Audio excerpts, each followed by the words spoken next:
Hello welcome to study IQ। Now कोविड-19 pandemic के बाद हमने देखा है कि चाइना में कुछ वायरस के केसेस फिर से उसके बाद आए हैं, जैसे कि हंटा वायरस, उसके बाद recently G4 swine flu virus. अब हमको यहाँ पर दिख रहा है कि एक बहुत ही प्राचीन बीमारी के कुछ केसेस यहाँ पर सामने आए हैं, जो बाय द वे एक वायरस से रिलेटेड नहीं है, it is related to a bacteria. हम यहाँ पे बात कर रहे हैं ब्लैक डेथ की, बुबोनिक प्लेग की। यहाँ पर आप देख पाओगे रूटर्स का आर्टिकल है। चाइना की एक सिटी है इनर मंगोलिया में, वहाँ पर कुछ केसेस पाए गए हैं ऑफ दिस प्लेग, और इस इशू को फोर्ब्स और दुनिया भर की इंटरनेशनल पब्लिकेशंस कवर कर रही है कि चाइना में आज के समय वार्निंग है, अलर्ट लेवल 3 की वार्निंग है फॉर बुबोनिक प्लेग। डिस्कस करेंगे इसका मतलब क्या है, क्या ये डेंजरस है, क्या ब्लैक डेथ वापस रिवाइव हो सकती है, बहुत कुछ आपको जानने को मिलेगा। So lot to know, lot to discuss as always, but before we begin, go to Google Play Store, download the study IQ education app, और यहाँ पे आप हमारा फ्लैगशिप UPSC कोर्स परचेज कर सकते हैं, जिसके लिए EMI ऑप्शन भी अवेलेबल है। और make sure to subscribe study IQ channel और hit the bell icon button, ताकि सारी वीडियोस की अपडेट्स आपको मिलती रहें। सो सबसे पहली बात, बहुत ही सरल शब्दों में हुआ क्या है।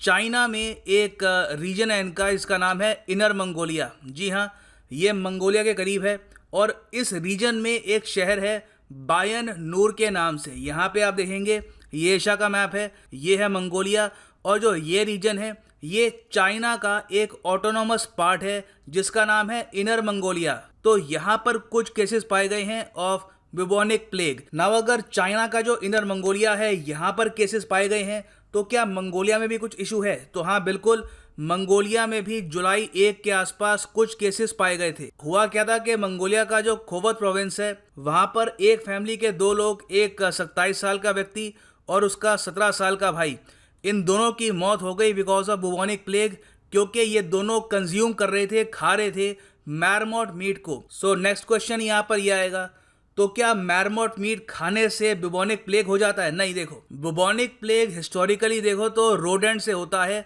Because of fleas. जो रोडेंट से, अगर मान लो कोई चूहा है, तो पॉसिबिलिटी है कि उस चूहे पर एक फ्ली नाम का इंसेक्ट हो सकता है। तो काफ़ी बार क्या होता है कि अगर वो रोडेंट एक ह्यूमन बीइंग के पास जाए, तो उस रोडेंट में जो कीड़ा है, जो फ्ली है, वो जंप करके ह्यूमन बीइंग को इन्फेक्ट कर सकती है विद बुबोनिक प्लेग। और बुबोनिक प्लेग अपने आप में एक बीमारी है जो किसी वायरस से नहीं, एक बैक्टीरिया से ह्यूमन बॉडी को बीमार कर सकती है। ये बैक्टीरिया है यर्सिनिया पेस्टिस, और सिंस ये शुरुआत में एनिमल या फिर इस केस में रोडेंट टू ह्यूमन ट्रांसमिट होता है, तो हम इसको कहते हैं जूनोटिक बैक्टीरिया। नाउ इसके बाद आपका क्वेश्चन हो सकता है कि क्या ये जो बैक्टीरिया है बस रोडेंट टू ह्यूमन फैलता है? एक बार ह्यूमन कोई बीमारी हो गई तो क्या ह्यूमन टू ह्यूमन ये फैल सकता है? तो मैं कहूँगा हाँ बिल्कुल पॉसिबिलिटी है, और इसीलिए चाइना के शहर में जो वार्निंग है वहाँ पर साफ साफ बताया गया है कि ह्यूमन टू ह्यूमन इन्फेक्शन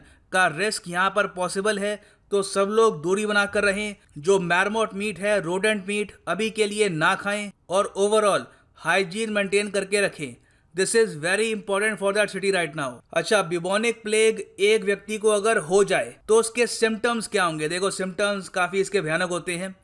पहली बात तो स्वॉलन लिम्फ नोड्स, काफ़ी बार अंडर आर्म्स और गर्दन के पीछे एक लंप सा आ जाएगा, और ये काफ़ी बार बहुत बड़ा भी हो सकता है, as big as a chicken egg. उसी के साथ साथ बॉडी में फीवर जैसे सिम्टम्स, जैसे कि हेडेक, चिल्स, फटीग, मसल में बहुत ज़्यादा पेन होना, ये सब सिम्टम्स होते हैं। और काफ़ी बार देखा गया है कि एक व्यक्ति को अगर बुबोनिक प्लेग हो गया तो उसके बाद चांसेस हैं कि 24 घंटे में उसकी मृत्यु हो सकती है।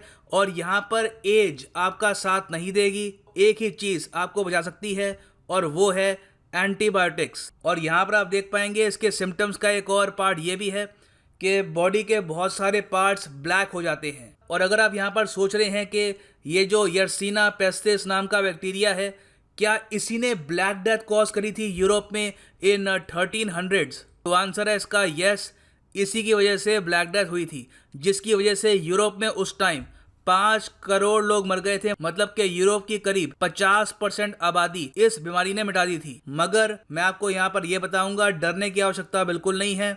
हम इस वक्त 1300s में नहीं हैं, हम 2020 में जी रहे हैं। आज के समय हमारे पास बहुत टाइप की एंटीबायोटिक्स हैं जो इस बीमारी को ट्रीट कर सकती है।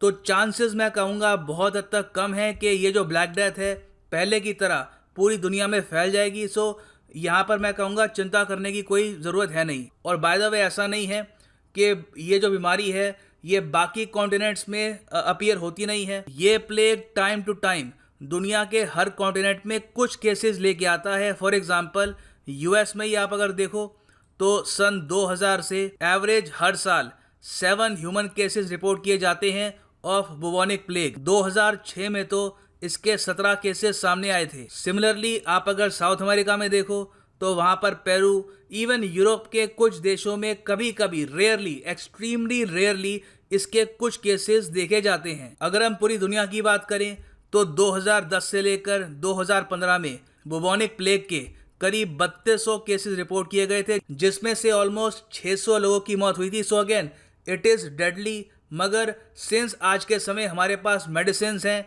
हमें पता है कि साफ़ सफाई कैसे मेंटेन करनी है, पेशेंट को आइसोलेट कैसे करना है, तो उसकी वजह से ये जो बीमारी है ये बहुत ही रेयरली फैलती है। सो उम्मीद करता हूँ यहाँ पे आपको क्लैरिटी मिली होगी। No need to panic. ये जो बीमारी है आराम से चाइना या फिर मंगोलिया का जो ये एरिया है यहीं तक सीमित रहेगी and it will be controlled soon. So ये है एंड इस वीडियो का। Thanks for listening and as always God bless you all.